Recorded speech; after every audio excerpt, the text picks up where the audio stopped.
श्री स्वामी समर्थ. तुम्हा सर्वांचं श्री स्वामी समर्थ कृपा या माझ्या मराठी यूट्यूब चॅनलवर मनापासून खूप खूप स्वागत.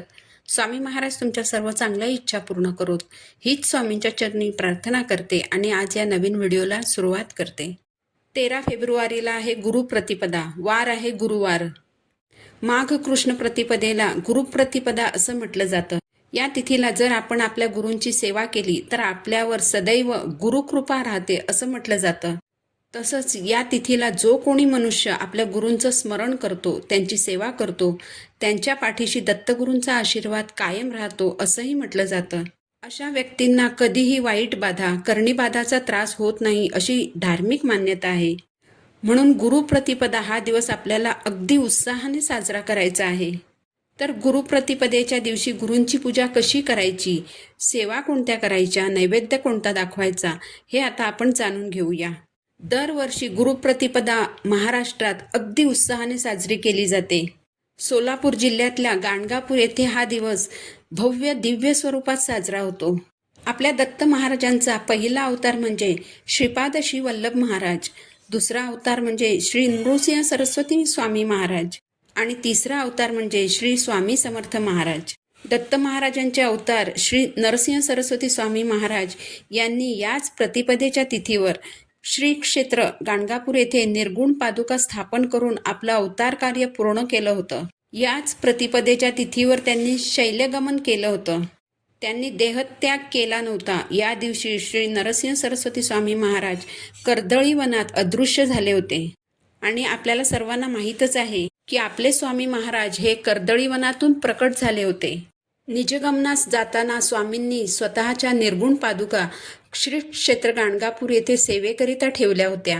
म्हणूनच गुरुप्रतिपदेच्या दिवशी गाणगापुरात खूप मोठा उत्सव असतो. मोठ्या उत्साहाने यात्रा भरवली जाते. या दिवशी गाणगापुरात देशाच्या कानाकोपऱ्यातून भाविक मोठ्या संख्येने महाराजांच्या निर्गुण पादुकांचं दर्शन घेण्यासाठी येतात. अभिषेक, पूजा, नैवेद्य व पालखी सेवेत सहभागी होतात. आणि जे भक्त अगदी मनापासून महाराजांची सेवा करतात, त्यांच्या अडचणी सुटाव्यात म्हणून कळकळीने महाराजांना प्रार्थना करतात, त्यांच्या मनोकामना महाराज आजही पूर्ण करतात. म्हणूनच गुरुप्रतिपदेच्या दिवशी सकाळपासून ते संध्याकाळपर्यंत कधीही आपण आपल्या गुरूंची सेवा करायची आहे. फक्त दुपारी 12 ते 12:30 या वेळेत सेवा करायची नाही, कारण ही वेळ ही दत्त महाराजांच्या भिक्षेची वेळ असते. त्यामुळे या वेळेत कोणतीही सेवा करायची नाही. आता गुरूंची सेवा कशी करायची, तर गुरुप्रतिपदेच्या दिवशी दत्त महाराजांच्या मूर्तीवर अभिषेक करायचा. मूर्ती नसेल, जर फोटो असेल तर तो स्वच्छ पुसून घ्यायचा. चौरंग किंवा पाट घेऊन त्यावर पिवळं वस्त्र अंथरायचं. त्यावर स्वामी महाराजांचा फोटो किंवा मूर्ती असेल तर ती स्थापित करायची. स्वामी महाराजांच्या मूर्तीला हिना अत्तर लावायचं. गंध, अक्षदा अर्पण करायच्या. पिवळी फुलं अर्पण करायची. धूप, दीप, अगरबत्तीने ओवाळायचं, आरती करायची. त्याच चौरंगावर अथवा पाटावर गुरुचरित्राचा ग्रंथ ठेवायचा आणि त्याचीही गंध, फूल, अक्षता वाहून पूजा करायची. नैवेद्यामध्ये महाराजांच्या आवडीच्या पदार्थांचा समावेश करायचा. आता नैवेद्य म्हणजे महाराजांना फार काही लागत नाही. फक्त वरण, भात, पोळी आणि घेवड्याची भाजी मात्र आवर्जून बनवायची. कारण आर्थिक समस्येतून सुटण्यासाठी घेवड्याच्या भाजीचं जे काही महत्त्व आहे त्याचं वर्णन गुरुचरित्राच्या 13व्या अध्यायात केलेलं आहे. याबरोबरच शक्य झालं तर बेसनाच्या लाडूचा नैवेद्य मात्र अर्पण करायचा.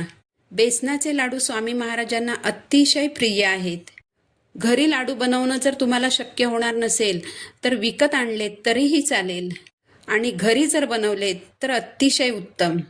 आता गुरुप्रतिपदेला महाराजांच्या सेवा कोणत्या करायच्या, तर गुरुप्रतिपदेला आपल्याला गुरुचरित्रातील 51, 52 आणि 53व्या अध्यायाचं पठण करायचं आहे. 51 आणि 52 अध्यायात महाराजांनी जे शैल्यगमन केलं होतं त्याबाबतची माहिती दिलेली आहे आणि 53वा अध्याय हा अवतरणिका आहे. जर आपण 53व्या अध्यायाचं पठण केलं तर संपूर्ण गुरुचरित्राचं पठण केल्यावर जे पुण्यफळ मिळतं तेच 53वा अध्याय पठण केला की मिळतं. आपल्याला गुरुचरित्रातील 14व्या आणि 18व्या अध्यायाचंही पठण करायचं आहे. तुमच्यावरील संकट टळण्यासाठी आणि आर्थिक समस्या सुटण्यासाठी जर तुम्ही गुरुप्रतिपदेपासून 14व्या आणि 18व्या अध्यायाची संकल्पयुक्त सेवा केली तर तुम्हाला तुमच्यावर आलेल्या संकटातून आणि आर्थिक समस्येतून सुटण्याचे मार्ग सापडतील. या दिवशी दिवसभर अवधूत चिंतन श्री गुरुदेव दत्त या मंत्राचा जप करायचा आहे.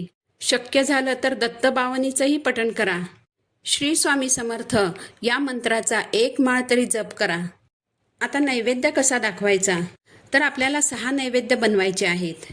म्हणजे 6 छोट्या छोट्या चपात्या करायच्या. त्यावर वरण, भात, तूप, घेवड्याची भाजी आणि एक गोड पदार्थ ठेवायचा. यातला पहिला नैवेद्य कुलदेवीला अर्पण करायचा.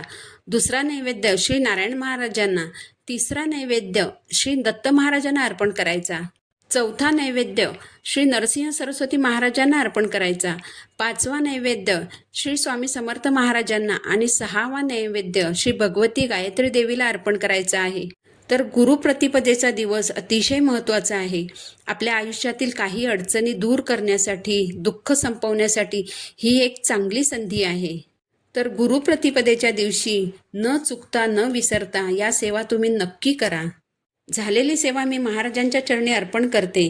व्हिडिओ आवडला असेल तर लाईक करा, चॅनलला सबस्क्राईब करा. पुन्हा भेटू नवीन व्हिडिओसोबत. श्री स्वामी समर्थ.